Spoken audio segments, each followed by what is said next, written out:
Welcome to CSIS Online. The way we bring you events is changing, but we'll still present live analysis and award-winning digital media from our Dracopolis Ideas Lab. All on your time, live or on demand. This is CSIS Online. Well, good morning, everyone, and thank you for joining us for today's event. My name is Jude Blanchette, and I'm the Freeman Chair in China Studies here at CSIS, and delighted to yet again partner with my colleague and friend, Scott Kennedy, the Trustee Chair in Chinese Business and Economics. We're here today, or today's event is to mark the publication of a new CSIS report entitled Chinese State Capitalism, Diagnosis and Prognosis, which as of just a few minutes ago is available for download on the CSIS website. And this report brings together contributions from 15 of the world's leading experts on a range of topics, looking at China's state capitalist system from all angles: political, economic, legal, policy. And this first emerged when Scott and I held a two-day workshop earlier this year, where we brought in a really fantastic group of practitioners, experts, to start thinking out loud about what's changed under Xi Jinping about China's state capitalist system. What do we know? What don't we know? What are the puzzles we still need to explore? And then the big question is, how do market economies begin responding to this in a more effective manner, such that we don't need to decouple from China, but we are also able to protect our national security and economic interests. And we were so impressed with the quality of that discussion and the number of insights that emerged from it that we contacted a group of the participants and asked if they'd be willing to put their thoughts down on paper. And the result of that is the report we're launching today. I'm going to turn it over to Scott in a few minutes to highlight some of the key takeaways from this. But before I do that, just a few logistics notes, as well as some introduction of the speakers we have here today.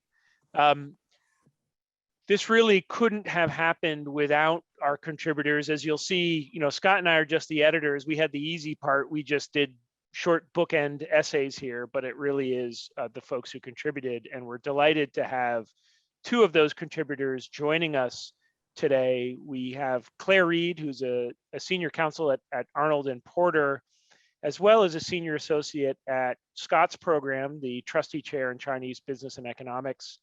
We also have Daniel Crosby, who's a partner at King and Spalding, where he focuses on international trade and investment law, and also a non-lawyer. We have the inestimable Lingling Wei of the Wall Street Journal, who, as everyone knows, has been doing some of the absolute best reporting, not only on the bilateral relationship across trade and investment, but also, and especially recently, some of the absolute best reporting on the recent political and regulatory moves happening under Xi Jinping over the past year or so. We've asked the three of them to come on to discuss some of their findings in the report. We've asked Lingling to help give some additional high-level commentary here on some of the themes and topics that emerge around the report. A few final notes, a few words of thanks, and then a logistics note. First, Scott and I owe a massive debt of gratitude to our colleagues, Alyssa Perez and Lauren Moranto, for really Herculean efforts to guide this report from beginning to end, including some really heroic efforts over the last few days. So this really couldn't have happened without them. Second, I'd like to thank the support of the Semiconductor Industry Association, who really helped support this from beginning to end. And then finally, a logistics note. Mao Zedong said that we have to take the ideas of the masses and concentrate them. And so with that in mind, we want to concentrate the ideas of the viewers today. So we welcome questions asked via the link on the CSIS events page. please send those in at any time. I'll be concentrating them in the words of Mao, and we can feed those into the discussion where they're appropriate, and as well if we get done a bit early and have some leftover time for Q&A. So you can send those in at any point. So with that, let me turn it over to Comrade Kennedy. Well, Comrade Blanchette, thank you so much. It's really great to have collaborated with you on this volume. And I want to thank you, your team, led by Lauren, as well as Alyssa and the others on our team for working so well together, CSIS Publications and everyone else. And I also want to thank the contributors, not just Claire and Daniel who are here today, but the others who took time to write, and for Lingling being with us. It's really, this is a perfect volume that helps us answer questions which we couldn't answer on our own. Certainly not with the clarity that we have in this volume. And I'm really looking forward to not just today's discussion, but the feedback on the report and the conversation that we hope to continue to generate in Washington as we're trying to figure out how to deal with this very complex Chinese system that is not just rolling over, that is going through some ups and downs, as Lingling has reported, and as we're seeing from a long distance. But this is a long-term challenge for us, and the report is meant to highlight that. So let me just, before I turn to the questions about to our guests who will help us break things down, I just wanted to make a couple points I think that collectively show through.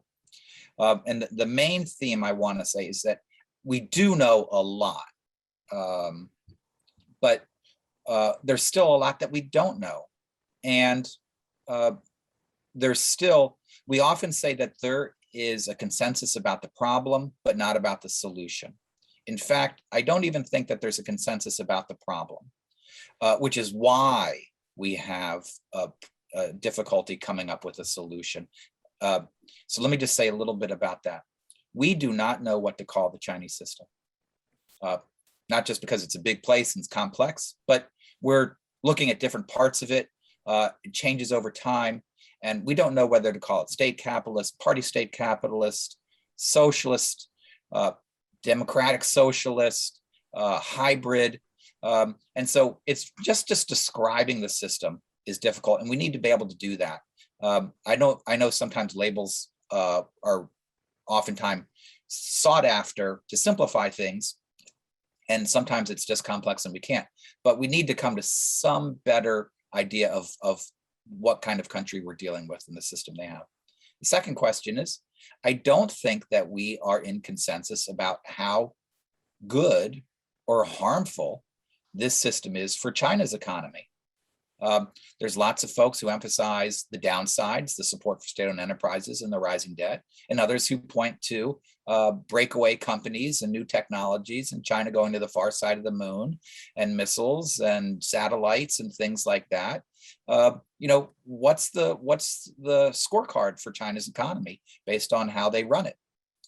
Third, how good or harmful is what China is doing for the United States and the rest of the world? You can point to lots of problems and distortions that they cause, but also China represents a huge source of global economic growth and is a big market for many companies, which also means they're a source of jobs as well. It's also certainly a source of talent, which helps R&D. So what's the scorecard there? I think because we're unsure about those three questions, we're having a difficult time deciding how to respond to this economic juggernaut. Do we decouple? Do we, as Catherine Tai said on Monday at CSIS, recouple? Do we reform the WTO, redo the WTO deal that China had because it's a non-market economy? Do we create a new order a la TPP and leave China on the outside looking in? Maybe, but that would be kind of weird since we're also on the outside looking in of the TPP and they just submitted their application and it doesn't look like we're going to submit one anytime soon. So I think trying to figure out what to do is difficult, partly because we have to figure out what the analysis shows us about China and its effects on itself and the rest of the world. So that's a long way of saying maybe we individually know answers to those questions, but we don't collectively know. And having a more collective conclusion, I think, will help improve the quality and effectiveness of not only policy in Washington, but amongst its allies and like-minded countries around the world. Let me now turn to our three guests, Claire and Daniel and Lingling. And I'm gonna, Jude and I are gonna go back and forth asking questions. I'm gonna ask the softball questions. Jude is gonna ask the hard questions, okay? Just wanna let you guys know that so that you criticize him and not me, all right? Just wanna make sure that's clear. Let's start with the first one and turn to Claire first, but Daniel and Lingling, please jump in. What's your preferred label, Claire, for how to characterize China's system? And I know you worked at USTR for many years. You've watched China a long time. Maybe that label that you carry around with you has changed over time. But how do you, sort of in a nutshell, sort of think about or characterize China's economic system? Well, you know, Scott, one of the really unusual things in some way for me is both the scale of China, you know, how big it is, which really makes it unique. And then this fundamental intertwining of political control into economic decisions while still having private actors in the system. So I sort of think about it as like a state or party screened economy or a party mediated economy. It's not just economics, it's never economics. So I think the moniker needs to reflect the fact that everything comes through that party control and stability lens.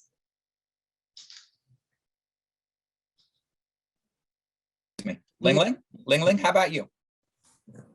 Sure.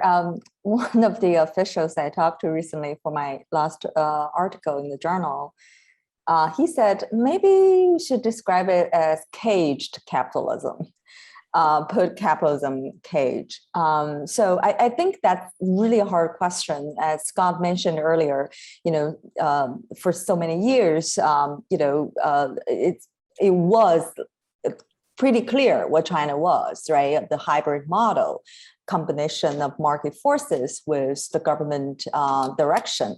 But more and more, the line is getting blurrier. And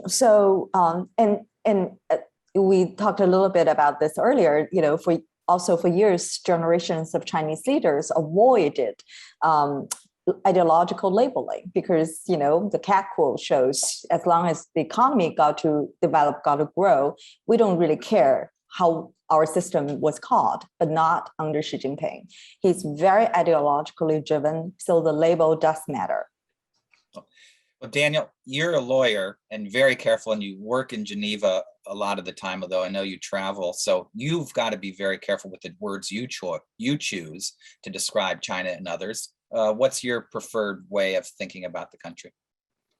I actually agree with a lot of what Claire said of needing to make this kind of, to underline this connection between the party and the politics and the economics and the trade and everything that flows from that. And so it has to be some sort of hybrid, but it can't be just some neutral term of hybrid. It has to recognize the influence of the party on everything. And so that for me is key. It's got to be, it can't just be state capitalism. It has to be, you know, hybrid party state capitalism with Chinese characteristics. I mean, really, it's very specific to China because it's not just state-owned enterprises or government ownership of things which many countries have done in the past, and that can be consistent with WTO and old GATT rules. The issue is the intervention in the economy at the private enterprise level, at the listed company level on the stock exchange, and state-owned enterprises. All through that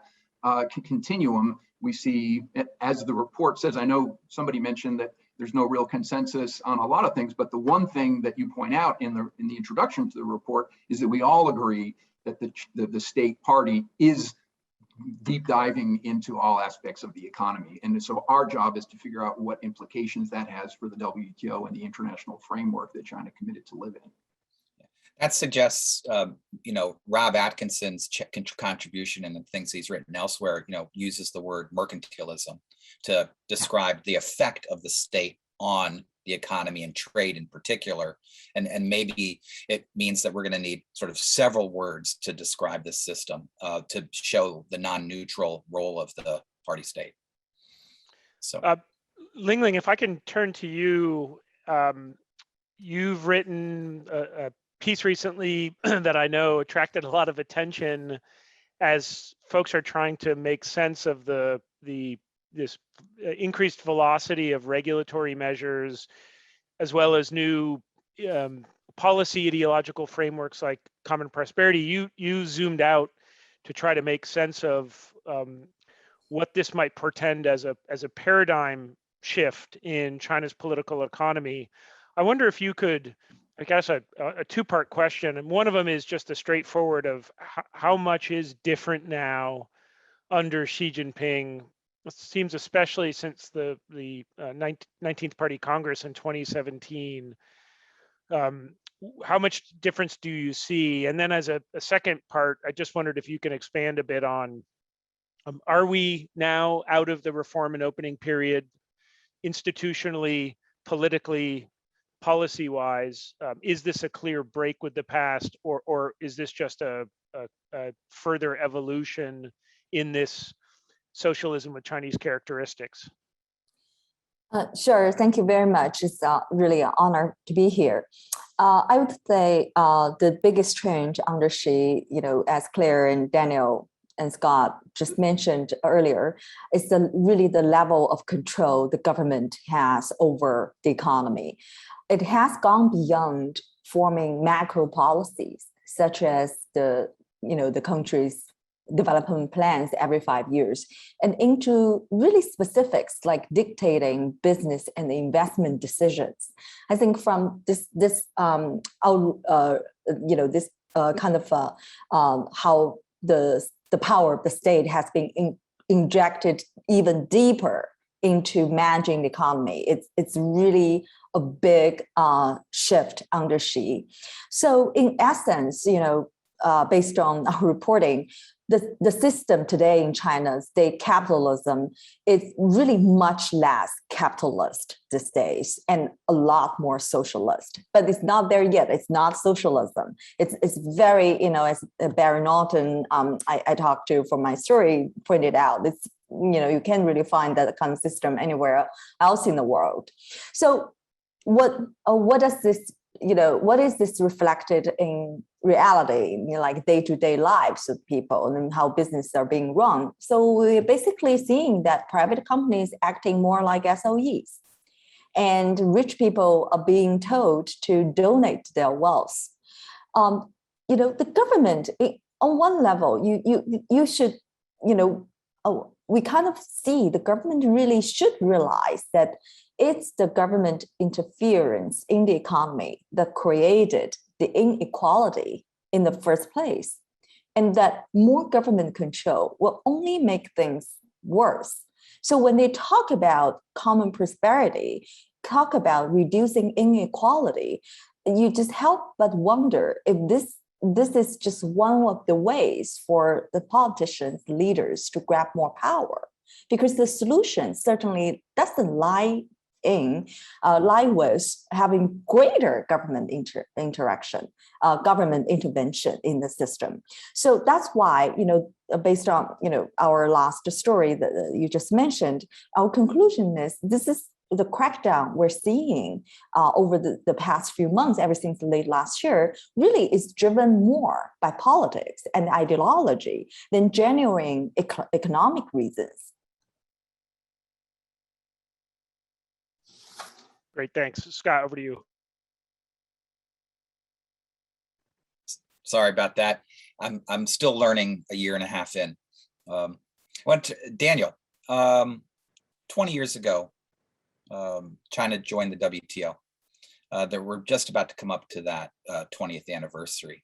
And I remember five years ago, we held an event on the 15th It seemed not like a total celebration, but it wasn't where we are today. You work in Geneva, you think long and hard about a lot of these issues. And sometimes in Washington, you hear now more and more regret. We let China in the WTO.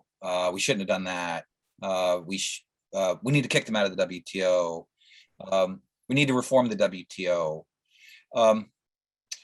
How do you think of the challenge of China being a member of the WTO and the exercise that we need to go through in our minds to figure out how to continue to interact with this country that has an economic system that you, Lingling and Claire, have described as being significantly different than many of the other members of the WTO? Thanks for that, Scott. And I think that really goes to the heart of the whole question, because the WTO is built on principles. And before a country joins the WTO, there's an accession process and negotiation to ensure that the country who's joining can comply with those principles and is committed to them. And China convinced everyone by 2001 that they were ready to join. And we shouldn't get too lost in the debate of, whether China joined in bad faith and always thought it was going to go back to a controlled economy, because I think it's both sides of the debate can have some credence that, some people wanted to reform and others didn't. And the fact is right now, as Lingling has made clear through her writing and today again, that the people who want control have won. And they're in charge right now. And to kind of illustrate the point, we can talk about all kinds of disputes and implementation and complexities of the WTO, but we have basically two things, really: non-discrimination and transparency. And if you don't have those two basic things, the system can't operate. And so every time the government intervenes, as Lingling and Claire have said, and as the diagnosis of the report makes clear through the multiple chapters and kind of footnotes on how China is intervening increasingly, that means the Chinese government and the party in cells, in private companies, in all companies, are telling them and directing trade and investment decisions in favor of China, which means discriminating against foreigners or among foreigners who are trying to import into China, which are the basics, MFN and national treatment. And they do all of that in a non-transparent way, which is the only other WTO fundamental rule that we really need to pay attention to. So without China being able to comply with those basics, I just think we're really in trouble. And President Xi's, Party Chairman Xi's ability or willingness to be more open about his ideology might be ultimately the path towards a solution where China's more upfront about how it actually intends to manage international trade and manage it really, because that's the only solution, to be upfront and clear about what the facts are. And each side, we still want to trade with each other, but if China's managing its trade, then others feel that allowing China to exist in a free trade system would be unfair. And that was the essence of Ambassador Tai's comments on Monday as well at CSIS. Yeah. Let me just follow up briefly on this with you. So when China did enter, others were explicit that they weren't recognizing China as a market economy. Now, in the WTO context, this usually is most relevant for fair trade cases like anti-dumping or something like that, how you calculate margins and penalties, all that kind of detail, but it has a broader implication. And I'm wondering if you talk a little bit more about the broader implication of that, either designation, not for the technical side of dealing with a specific case, but as a way for thinking about how we might interface with China in a productive way or an unproductive way. Yeah, so I think actually the kind of non-market economy designation is a bit too absolute, and China is clearly not a non-market economy. That's why I'm insisting so much on the hybrid approach, because there is kind of privately owned enterprises that are there, and they coexist in a system of state control and direction. So again, it's not important what we call it, but the non-market aspects of that mean that the market is not determining outcomes as it does in most other WTO members. And there are various, kinds of market economies. I'm not saying everybody has the same system, but in China, the system's different because it's so big and so pervasive that we can't know when we make commitments. It's supposed to be reciprocal, that other members can sell into China and let the market work. And we let the market work with respect to China's goods that it's exporting. But it turns out that China's riding on the commitments of others to allow exports, but we don't really know which exports and sales and context we have for making business in China because it's directed by the government. And I think that's where the fundamental problem exists, and it won't resolve itself until we come up with a new kind of paradigm for addressing how that all works. And I think this so-called phase one agreement that President Trump did is a kind of recognition of that reality, that if China manages trade with the United States, then we're going to manage trade right back at you, which is exactly the way, by the way, when other socialist countries joined the GATT back in the day in the 1960s and 70s, the GATT the members let them join on the basis of managed trade, of quotas and numbers and surety of, we'll let you trade with us, but we have to watch the numbers at the end of the year. And if you achieve the goal, then we'll continue trading with you, which is very familiar to those who watch the Trump administration, but not familiar at all to those who believe in this kind of WTO free trading system. So there's really got to be a reckoning there. Claire, I'd like to turn to you to ask you, maybe building on some of Daniel's comments. He mentioned Ambassador Tai's speech here at CSIS on Monday.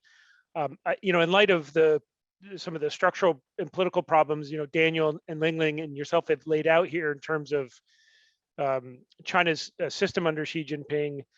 How did you interpret Tai's speech, both in terms of what it was trying to signal and accomplish? And then it's just an adjunct question. She used this phrase in the speech of China's state-centered system. What are your thoughts on prospects of the administration on addressing that state-centered system? They didn't say there was going to be a phase two.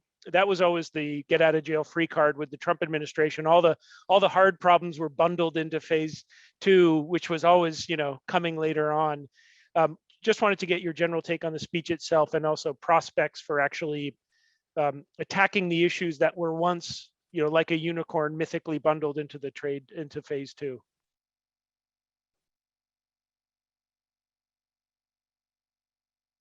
Claire, you're on mute. Sorry. Yeah, I'm sorry too.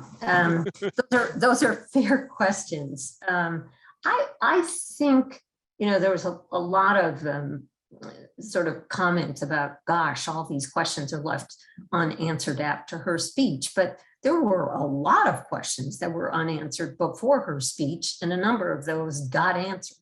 And I frankly think that some of the questions that aren't yet answered, it makes a lot of sense for the administration not to be trying to, to get out, over its skates here. So, the speech outlines some key parameters of the policy that have been subject to speculation for months now. There really is more clarity. Number one, it's going to be a pragmatic policy from a business perspective. So they made clear there's going to be no decoupling.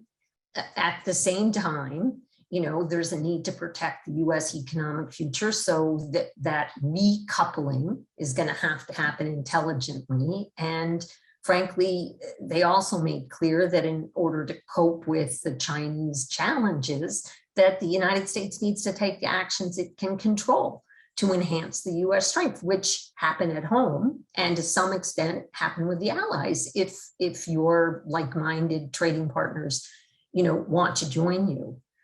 It also identified the core focus of engagement, which, in the longer term is this state-centered system, but in the shorter term, the stability, as I think Ambassador Tai put it, that was created by the phase one deal, which she, by the way, said you really shouldn't think about as phase one, but you really ought to think about it as, you know, an agreement between two countries, United States and China, on a variety of topics.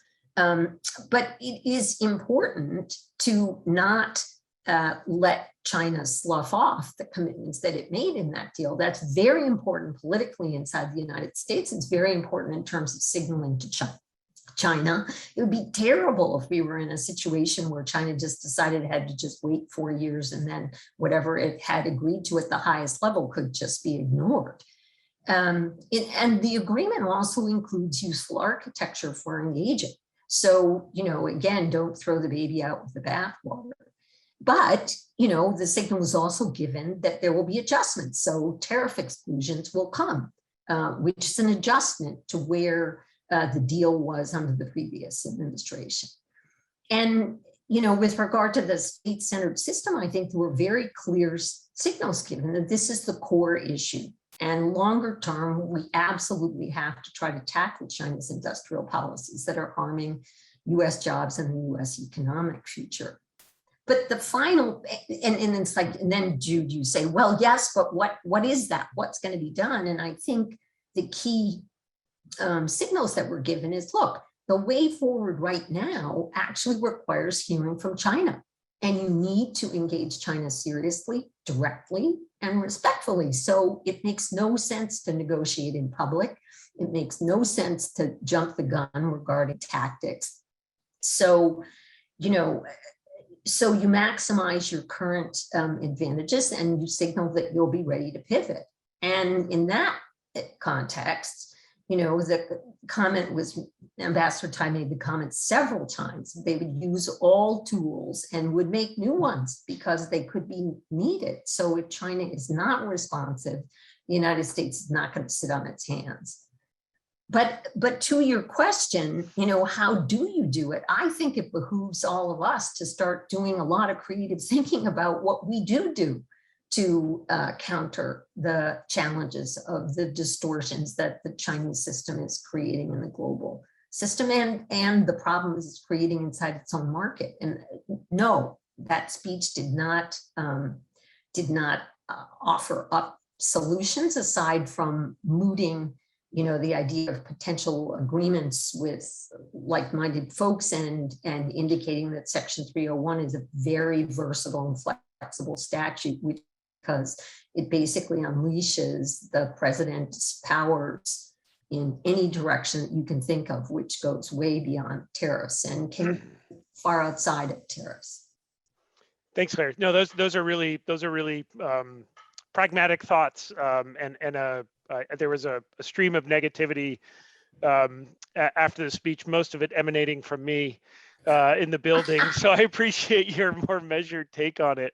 But actually, this is a great transition to a question I wanted to ask Lingling. You know, Claire, you said this is going to be one of those where we have to hear from China. Lingling, a multi-parter question. One is, you know, Scott and I were on a call with some senior administration officials on Sunday night, and they said, look, you know, it kind of a preview of the speech. They said, look, this administration, we're going to deal with China as it is, not how we want it to be, but as it is. And I thought, oh, great. And then the ambassador said in her Monday speech, so what we're going to do about this state-centered system is have a frank discussion. And I thought, well, if I'm taking China as it is, and this is my question for you, it seems that this, you know, what she called the state-centered system, what, you know, Claire had called a party-screened system, what some are calling party state capitalism, CCP Inc., pick your name. This feels pretty deeply ingrained. And if anything, events, not only into the Trump administration, but just reactions to COVID-19, domestic experience in China, probably demonstrating again to the Xi administration the value of the party's mobilizational capabilities. You know, you look at policies like dual circulation, there seems to be a consensus that, you know what, this kind of constrained or caged capitalist system where the cage is this kind of party state apparatus, which can do things boldly, quickly, can mobilize resources, can intervene in markets heavily. It's just not a bad system. So I wanted to ask you just on the extent of consensus within Beijing, and I asked that for the leading reason of, frank talk or even new tools. What can the United States do to shift that consensus in China? Are there carrots, or is this really going to be a stick approach of denying China's, financial firms, operational companies, and other actors access to the international market where the United States and allies and partners have leverage? Sure, Jude. That's a great question. It's a tough one. So I would say that the consensus in Beijing these days is that there is this wholesale rejection of Western-style capitalism. Especially after COVID, I think that really accelerated things. The trade war with the Trump administration already started to accelerate the shift in China, and then COVID accelerated further. We all know that before COVID, even Xi himself was under pressure, right, for his handling of the U.S.-China relationship and for his handling of the pro-democracy protests in Hong Kong. But COVID, it started out as what a lot of us thought a Chernobyl moment for China, but it ended up quite triumphantly for the party. So again, more confidence in the existing approach, the state-led approach. So I do agree, after I listened to Ambassador Tai's speech, I do think frank conversations is the way to go. Okay, so you do realize you can change China. I mean, that's definitely the fact. But engagement still matters. Engagement still might work, because what's not the Chinese system, within the Chinese system, they do have a consensus on what kind of path they want to follow, but they do not have a consensus on what's the solution, what's the alternative model for China going forward. They still face this very big issue about deepening imbalance in the economy, over concentration of resources in the government sector, state sector, right? The lack of distribution to the households. And that's a core of China's economic distortion. And I think, through frank discussions, and if the US side can make it very clear to the Chinese side, it's really in your interest to make certain changes, probably not wholesale systemic changes, but more on the margin, it could still make the difference. The past 4 years of the trade war already made it very clear that the heavy-handed pressure techniques failed to work. And it actually backfired badly, because nobody is going to stand up in Beijing in the Great Hall of the People or within Zhongnanhai these days say, okay, I think that's a bad idea. Actually, what the US is asking is good for us. Nobody's going to say that anymore. It killed the reform momentum. I think that's the biggest cost to China from this trade war of the past few years. So okay, that's not working. Then really need to have a rethinking of the techniques. I think all of you know how much emphasis the party has put on face saving, right? Respect, that's not just empty talk. They really care about that. They show them respect and then have detailed, candid conversations and make them see that's in their interest. I mean, the party, I think the biggest fear they have is economic contagion. They don't care about foreigners losing money on Evergrande or whatever. China has excess savings. The PBOC is battling inflows of hot money on a daily basis these days. They don't care about that, but they care about a certain crisis getting out of control, really starting to impact the real growth of the overall economy. And through, that's the biggest fear. And knowing that when you start conversations with the Chinese side and have more targeted proposals in a respectful way, I think might make certain, little differences down the road. Daniel, let me turn to you now and ask you a little bit about some high-level diplomacy that's upcoming. Everybody now knows that President Biden and Xi Jinping are going to get together for a virtual summit. We've got APEC, G7 coming up in Rome. But folks may not know that at the end of November, early December, the WTO will hold its 12th ministerial meeting, where they're going to try and figure out what to do going forward. And, give us your handicapping for what's going to happen in Geneva, and maybe advice you have to the new WTO Director General, Akanjo Iweala. What should she do? What could she do to forge some type of progress in getting, we think of Washington as gridlocked. Man, Geneva seems even more gridlocked. So suggest what advice might you have for her and the others who are going to be there in 7 weeks' time? Yeah, Scott. So this is coming up in the ministerial conference.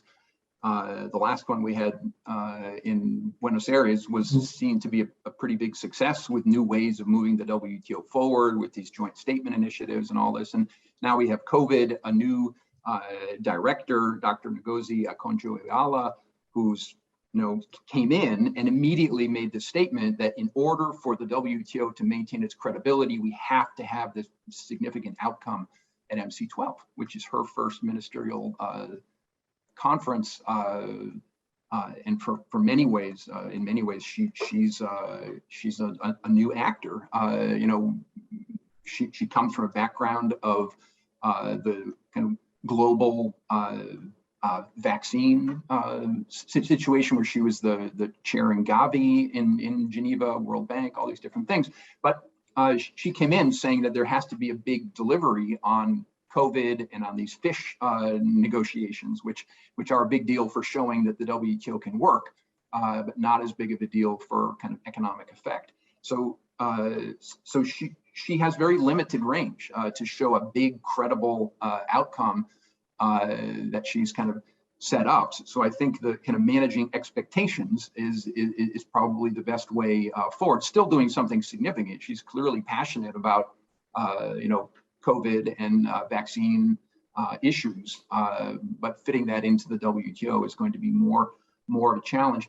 I would pick up on a point that Claire made in distinguishing between kind of pragmatically managing a crisis, which she should do, and it seems like she's capable of, with also setting out principles, reconfirming the principles that the WTO was founded on, and kind of thinking about a longer term architecture, or encouraging members to think about a longer term architecture, which would require a discussion with China and everybody else as to what kind of economic system they want. Is it going to be convergence and recommitment to the original principles of the WTO, or an accommodation of very different systems that don't follow those rules that everybody's thought of? And I think that's inevitable. In order to move the system forward, we have to do that. A ministerial conference is a good place to do that. I don't see it happening in any big way here. Just the preparation and kind of space that we've had with the new Biden administration, it probably is not there yet. But the Director General could use her convening power and discussions to move members in the direction of making sure the principles or the architecture matches the principles that members have chosen. And clearly it has to change. The principles that China is working according to right now don't match the original kind of founding system. And in order for us to get on the right track, that has to be realigned. Well, if Biden and Xi meet in advance of the ministerial, they'll be able to give some instructions to some of their teams in Geneva about what they might be willing to talk about and maybe that would help her in trying to forge some type of more constructive, significant outcome. But I agree, it's going to be difficult. I wanted just to make one point and then throw things back to Jude, who will wrap things up, and just say that it does look like the U.S. and China are going to start talking now. Conversations, Ambassador Tai wouldn't use the word negotiations, and I think there's some sense of optimism. I think we ought to temper that, just be careful, because we could be surprised in two kinds of ways. I think the first is those saying that the US is now committed to not decoupling still need to be a little bit careful, because the Biden administration, for what they've said is basically economic gravity means that we can't decouple. We're already so connected, we can't. But they still haven't given an explanation for what's the positive case for any connectivity at all beyond corporate sales.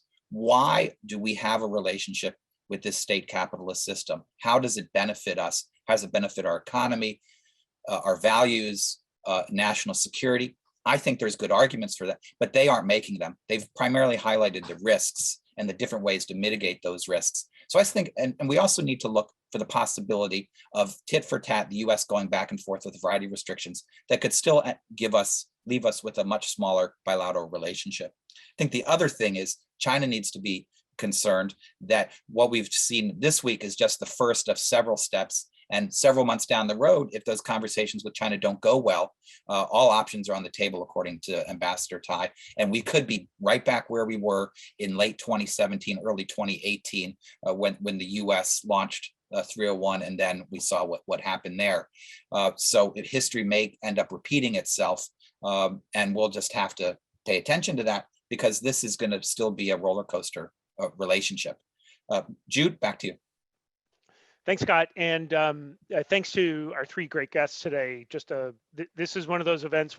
Scott and I did an event on state capitalism that was a two-parter earlier this year, and I think we spent 3 hours and felt like we just scratched the surface. And here again today, almost in every thread we discussed, we could have done an entire event on it. So substantive and important are the questions here. Want to thank again everyone for tuning in today for our three guests, for everyone to help make the report possible. On the subtitle of the event of the report, which is Diagnosis and Prognosis, this is an exciting space to watch, because it's a moving target on both fronts. The diagnosis we can't pin down. Xi Jinping won't stop long enough for us to just diagnose what the heck he's done yesterday.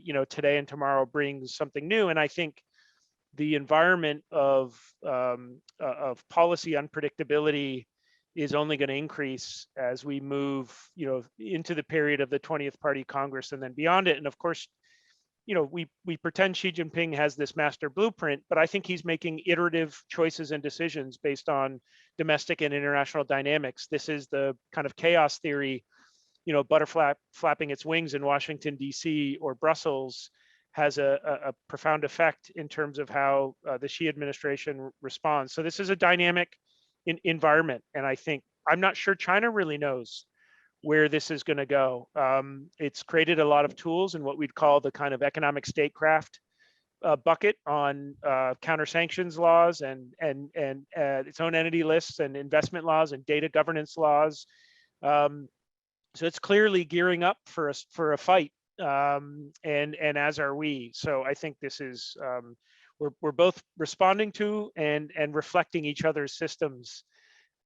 So this is a really important area to watch. But anyway, that's a long-winded way of saying we've got more work to do, and we're just really thrilled to have this community of great scholars and practitioners to help think this through out loud. So thanks again. Thank you for watching. Download the report. It's 800 pages, so there will be a test next week, but appreciate everyone's time. So thank you very much, and have a great day. Thanks, everybody. Thank you, Jude. Thank you.